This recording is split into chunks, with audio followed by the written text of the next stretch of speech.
Today I am going to be looking at the Keychron Q6 keyboard, and I had a few extra other things sent along with this package, but this is ordered direct from Keychron, and I just wanted to share this, taking it out of the bag and so on, because I just wanted you to see how well Keychron actually prepares this when they go to ship your keyboard. So it's inside the DHL bag, which I will rip off. Just take that off here for a bit. There we go. So you can see on the packaging itself, they do a great job with the bubble wrap and so on. And I just thought that was really important. We have ordered keyboards from other places, and they just come in the box that the keyboard itself comes in. And the bottom line is that the packaging doesn't really do much justice when it comes to shipping. So Keychron does a great job, and the bubble wrap is wonderful. And you can see that it's not just a single layer of wrap necessarily, right? They do a pretty good job. I'm not going to spend too much time playing with the wrapping here because we're kind of anxious to see what we have on the inside, but I think it's important that a company that takes pride in selling the product that they have, making sure that it arrives on your doorstep in good condition is important. So I did order a few extra components. I have PCB mounted stabilizers that I ordered separately. Not that I necessarily need them for this particular keyboard, and I also have a coiled cable. Not much to it. This is a coiled cable, and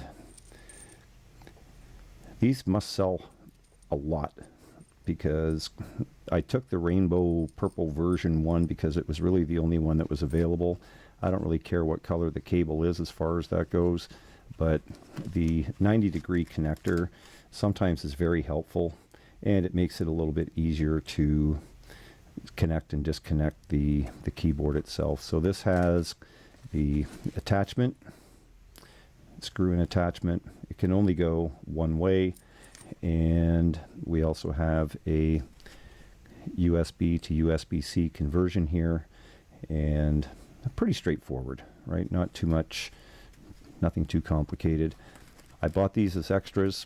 Sometimes when the keyboard has the cable going straight out the back of the keyboard, depending on how much room you have on your desk, it can make a bit of a difference. And like I said, I'm not expecting that we're going to be needing it here. And I also have PCB mounted stabilizers, and of course we have a little bit of tape there. I'll just take care of that for a moment. Take out the handy dandy knife. There we go. And we'll take a look at this. So we have these are gold plated actually. So I'll just pick one up so you can see it.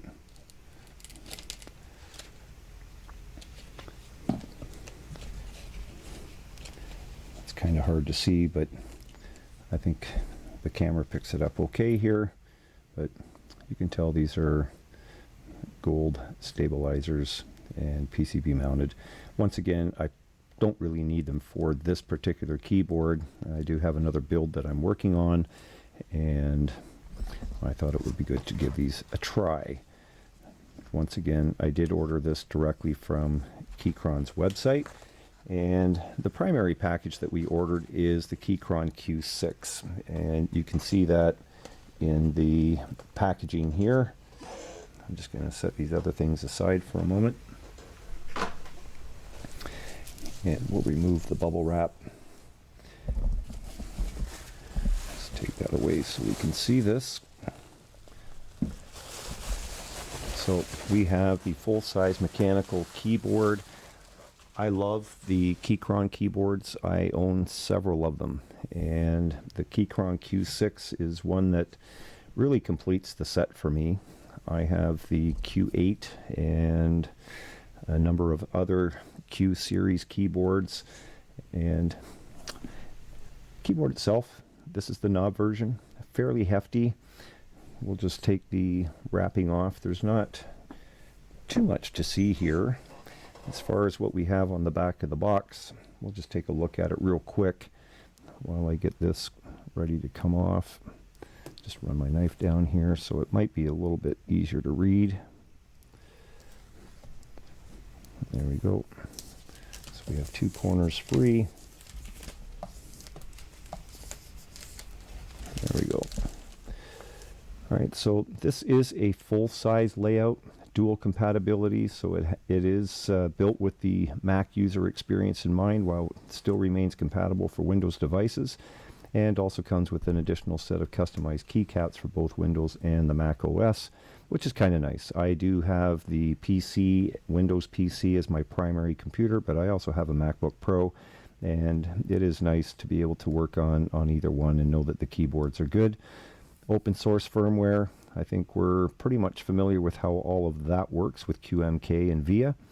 Double gasket mount design, so this design will provide the keyboard with a nice flexible typing feel and a satisfying typing sound, and we'll find that out in a moment.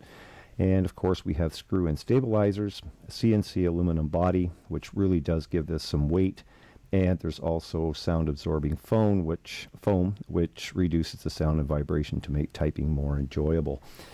All right, I am going to flip this over and see what it's going to take to open up the box. Hopefully there's not a whole lot more tape on this. All right, looks like it's pretty straightforward. So I'm just going to pick up the base here and have that pull away.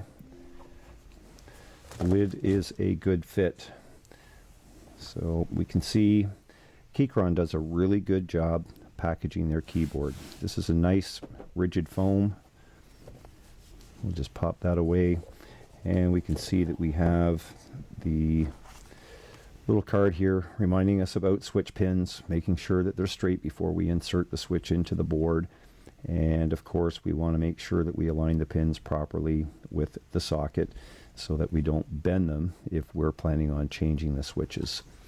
Also inside we have the Q6 customizable keyboard user manual. We'll flip through this and perhaps cover some of the details in another video. I'm just really more anxious at this point to get the keyboard plugged in, give it a quick sound test, and at least that way you'll know what the keyboard looks like and what it sounds like, and we can get into some of the details.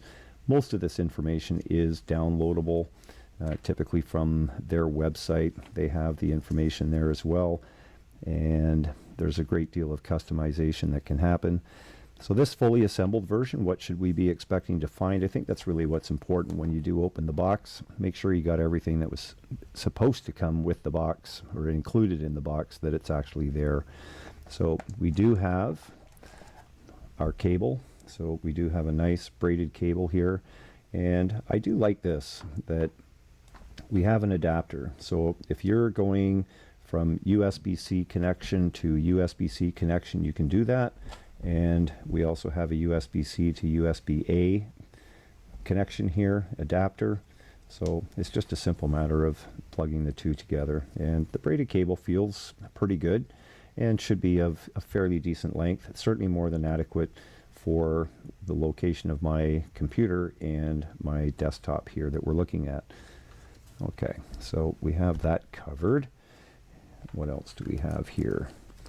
So we also have some extra screws. We have some extra foam, dampening foam here, and a couple extra stoppers as far as the feet are concerned for the base, which is a nice add. It's always good to have a little bit of dampening foam as well, just in case some of the keys are a little louder or a little bit clackier than what we're accustomed to seeing. And we also have the keycaps. So we can see here we have the Windows keycaps and the Alt keys, which tells me that it's probably set up as an Apple machine right now, or an Apple keyboard at this point.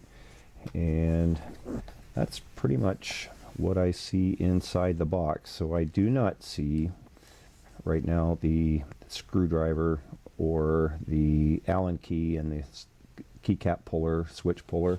It's probably underneath, and we'll find out in a second here. I'm just going to remove the keyboard. Slide this over a little bit. I will remove the keyboard. And I can tell you this keyboard is heavy. It is in a plastic bag. Opens up from the end here. Just got to pull that back. And when we do that, we can remove the keyboard itself.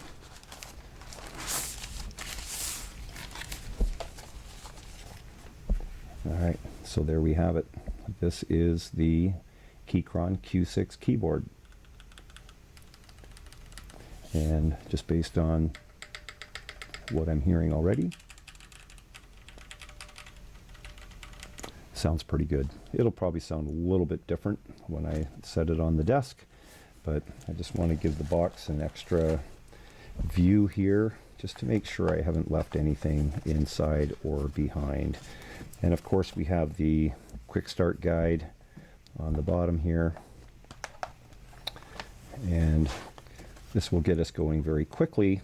And underneath, what do we have? We have the keycap puller, we have a switch puller, we have the Allen key, and we have the screwdriver. And this screwdriver, I really like this screwdriver. They're small and just perfect for the size of screws that we're using. Not awkward to work with, and it's nice that they actually include it. Not all keyboard vendors actually include this. So I'm just going to set these aside. Switch puller, or the keycap puller, kind of nice. This one has the hole in it, and typically I like the wireframe like this, and it really snaps nicely around the keys themselves. We'll set that aside as well. And of course we have the switch puller. I'm not really a big fan of this type of switch puller. I prefer the Keychron switch puller, which actually snaps over top of the keys, and you just push down on a button, and it's very easy to extract the key switches. But this will work, and it really depends on how much room you have between the case of the keyboard itself, or the frame, and the key switch. So something like this, even though it's a little bit smaller, it does work, and at least you can do the switch. But we did not order any extra switches, and of course we have the Allen key. All right, I'm not planning on doing any customization with this keyboard, so I think it's just as easy for us to return these to the box, and we don't have to go hunting for them later. But it's good to know that's where they are. And we also have the keycap puller here, so we'll just set that down. Okay, so I think we are pretty much good to go here. It is kind of nice that those components are actually hidden where they are, so we don't have to worry about losing them as far as that goes, and everything stays in place where it belongs. So I think that's great. Okay, I'm just going to set that there.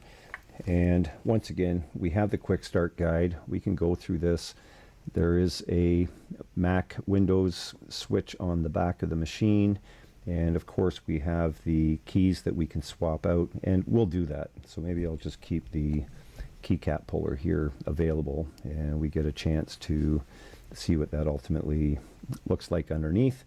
And then we have the Via Key remapping software, and it does tell us where we can get the remapping software. It's a matter of going to the website, and then we can do what we need to do to remap the keys. If you're familiar with that, there's really not a whole lot of difficulty to doing that. And then of course there's the various layers that we can set up, and we also have some brightness controls and so on as far as the lighting goes. And then there is the tutorial, and we'll take a look at that. Backlighting, warranty, factory resetting, all of those settings are here, and it's just good to know that that information exists and you have it at your fingertips. Without further ado, let's do something real quick here, which is get the keyboard itself plugged in, and we can at least give it a quick sound test. Like I said, this keyboard is quite heavy. This is a aluminum frame, aluminum case, and it is very solid. It is not going anywhere on your desk as far as that goes. Again, we'll look at the back side here. You can see we have the USB-C connection, and then of course we have the Mac or Windows switch on the back. I think you might be able to catch a view of that switch. Okay, and as far as the feet are concerned, we do have some nice rubberized feet on the bottom. And again, if you're wondering where you would be using the tools, this is where we would be using the tools with the Allen key and so on if you want to take the keyboard apart and do some additional modifications to it. Again, I'm not planning on it unless something comes up. And I'm going to switch this to Windows because I will be installing this on or using it on a Windows machine just to start. But yeah, let's just do a quick swap out of the keycaps here, and that'll give us a chance to see what keys or what switches are underneath here. This keyboard I ordered with the red switches, and I personally I like the red linear switches. Of course, there's clicky and there's tactile. As a speed typer, I am good with linear switches. I have no problem with that. Other people prefer the clacky kind and like to hear everything, and of course the in-between is the tactile, so at least you can tell when you've actually hit the key and you can actually feel it with your fingers. But at the end of the day, I prefer the linear switch. So we have the Windows switch, and you can see that we have the red switches here, and we'll put in the Alt key here real quick. These slip on and off very quickly. And just a quick point, if you are pulling off the keycaps, sometimes I see people going in with the keycap puller and then just lifting up once they got it on there, but the key can go anywhere. So I prefer to put my fingers on the inside, so as I'm pulling it up, I can hold the key against the frame, and I'm not worried about my keycap flying someplace off onto the floor somewhere, and maybe underneath a desk or something like that, the worst place that you want to find it, right? So that is that. I prefer that. So there we go, and we'll put in the other Windows key here, and that's it. So before we get too far, I can put those in, but let's just give it a test without plugging it in.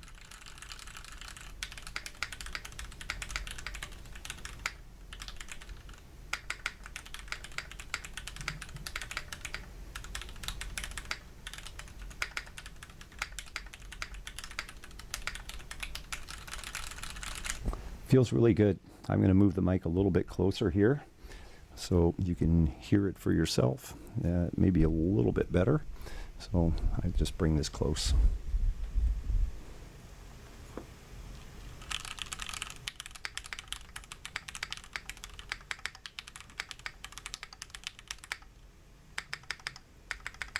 Spacebar doesn't sound too bad. Maybe a little bit clacky, but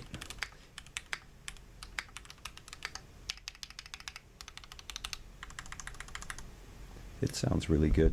Just swing the mic in a little bit further here.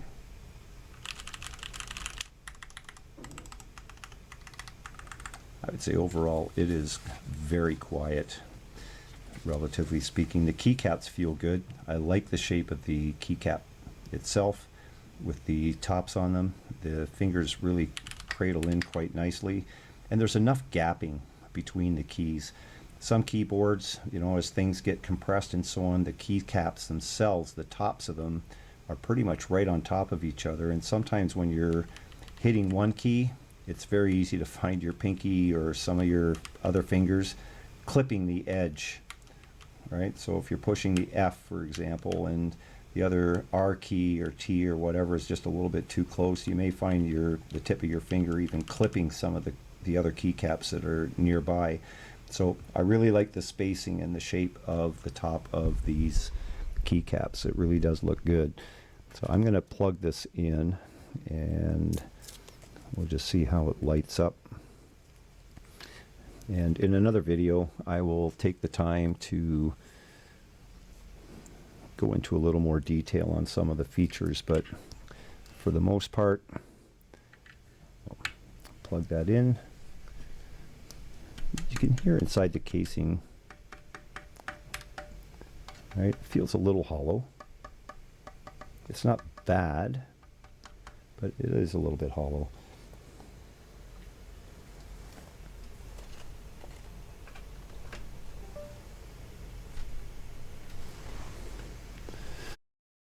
Let's see what happens here. I'm just gonna maybe bring up something on the screen and then we'll go through the booklet later, but I think for the most part I was quite anxious. I do like the backlighting here. It's pretty much giving us the wave pattern, and I'm sure there's multiple patterns that we can choose from, but again, I'm not really going to go through the time to go or take the time to go through the manual. I will do that in a separate video. All right, the quick start guide, we've pretty much gone through that. We have the Mac Win switch, via key remapping. If I was to do any remapping as a programmer, as much as I am a blogger and so on, I like to reverse the control and the caps lock keys, primarily because I use control a lot. Caps lock, especially as a programmer, if it is an event, it's an event. That's really very seldom used unless I'm defining constants or something like that, but it's not very often that you see a caps lock as being a primary need to access with your fingers right away, as opposed to Control C, Control V, and whatever other control key combinations that you need. But anyway, we can take a look at that. The remapping software, again, is available. I think if you've not worked with it before, you'll find that there's a lot of keyboards that are certainly in the premium grade keyboards. They all pretty much use the QMK VIA, right? So function W, I'm just looking at the backlight brightness here, and function W increases the backlight brightness, it says here. And I'm not sure if that's any brighter really, but to decrease the backlight, function S. And we can see that that definitely works because it's pretty much gone now. So function W should bring it back, which is cool, right? But outside of that, function Q will change the lighting effects. So we can see that there's various lighting effects as it's moving across the keyboard here. You can see we got a circular spiral pattern or something happening here. And that's the reverse direction. So it looks kind of cool. There's some interesting things, and obviously we've got various Christmas tree light effects and what have you. All right, glow in the dark as we strike keys, we can see which keys were hit. Nothing unusual. All right, various effects here as we hit the keys. So I think it's cool.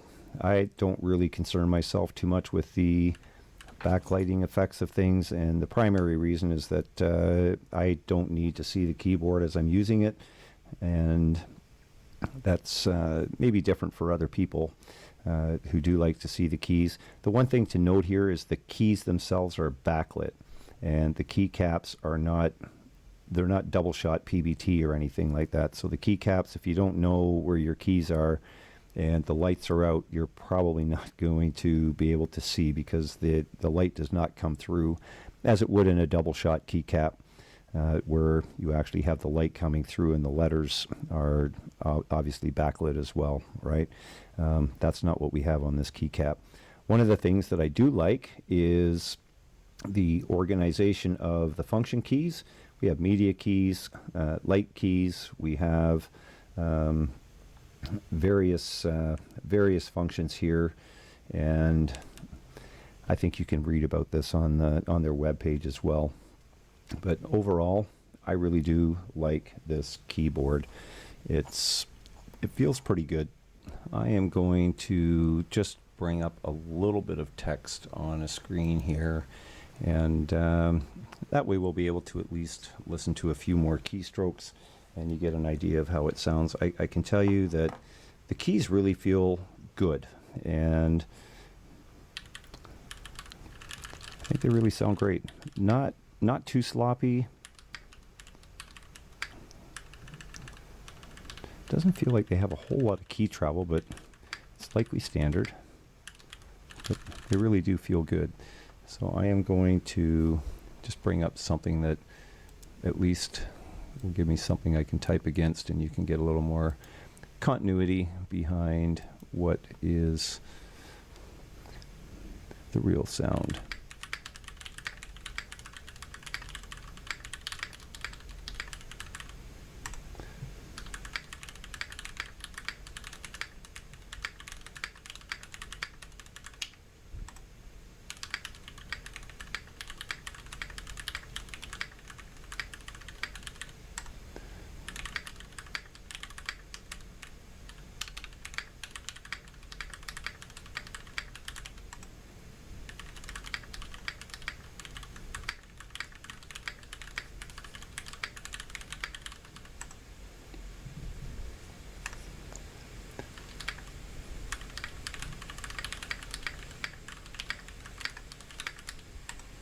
Feels good.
Okay, so that's what the keyboard sounds like.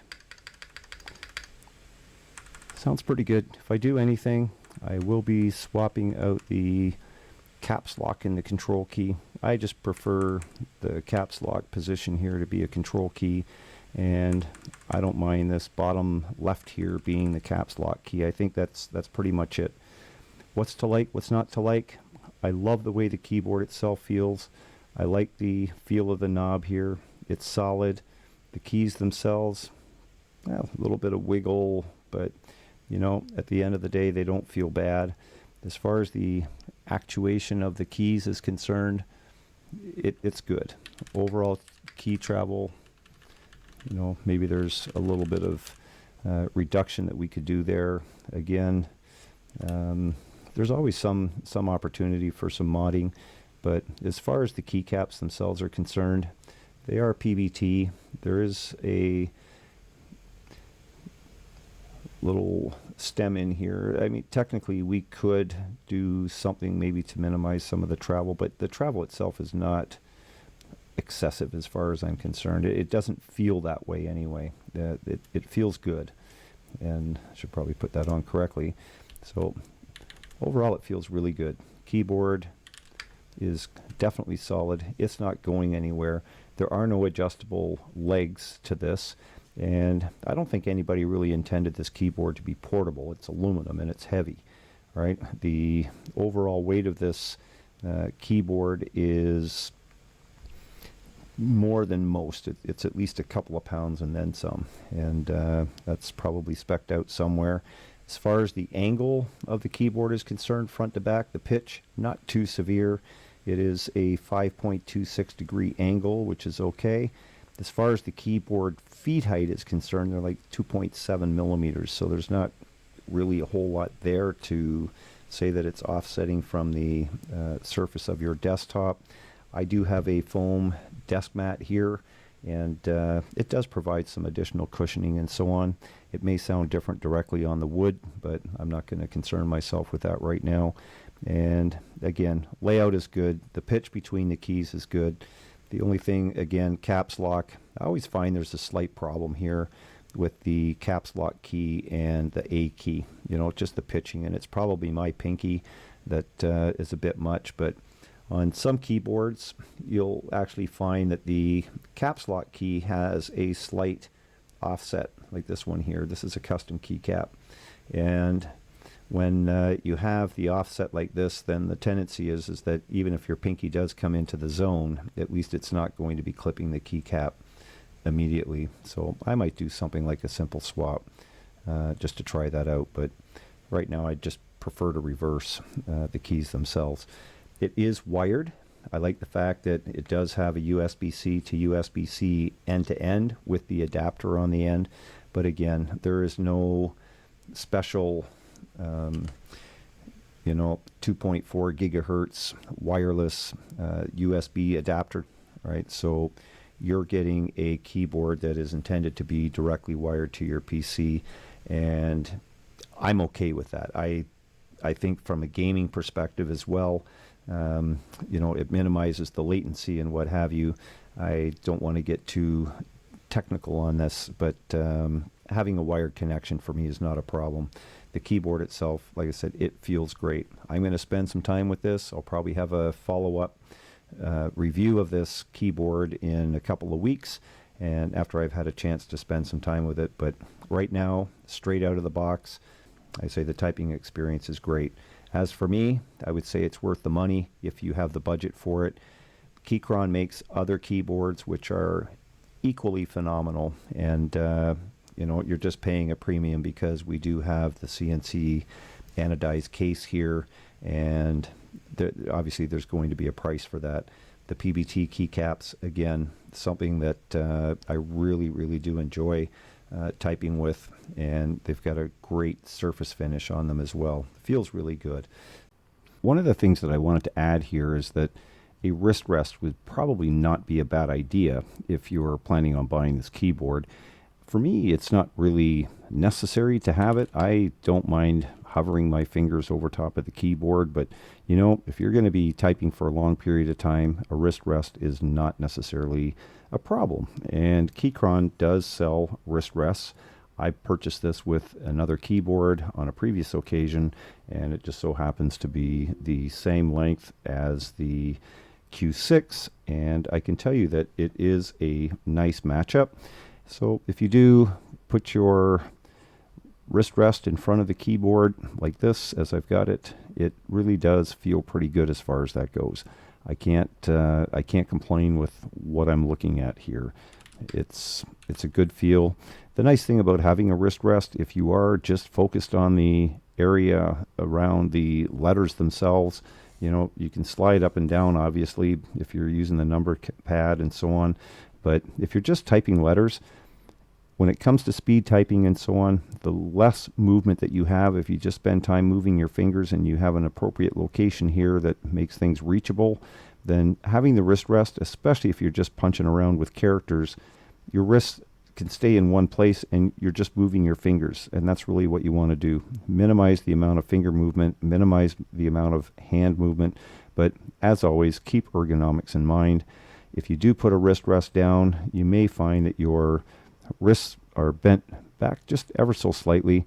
I prefer to have my wrists straight out in front of me and keeping a level plane, and make sure the keyboard is far enough away as well. If you draw the keyboard too close, you may find that you're doing this with your wrists, right? I'm exaggerating a little bit, but when you start doing this, you are placing extra strain here and on the inside of your wrists as well.